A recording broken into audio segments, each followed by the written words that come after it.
தினகரன் ஒரு முறை சொன்னாங்க, அவங்களுடைய மகள் விபத்தில் மரித்தது அவங்கள ரொம்ப பாதித்து விட்டது. அவங்களுடைய மகளுடைய மரணம், அவங்க கை ஒடிஞ்சு, அதுக்கப்புறம் ஆண்டவர்கிட்ட சொன்னாங்களாம், இனிமே எப்படி நான் பிரசங்கம் பண்ண முடியும் ஆண்டவரே? ஆண்டவர் அன்புள்ளவர், தன் பிள்ளைகளை பாதுகாக்கிறவர் என்று எப்படி நான் மேடையில் சொல்ல முடியும்? என் மகளையே நீங்கள் பாதுகாக்கலை, மற்றவங்க அப்படி தானே சொல்லுவாங்க. நான் எப்படி நீங்கள் அன்புள்ள ஆண்டவர், பாதுகாக்கிற ஆண்டவர்னு நான் எப்படி பிரசங்கம் பண்ண முடியும்?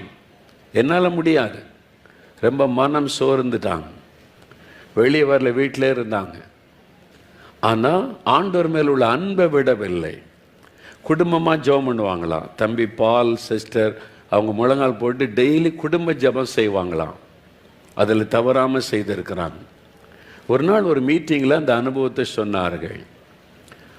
டெய்லி பாட்டு பாடி குடும்ப ஜெபம் மட்டும் பண்ணுவாங்க.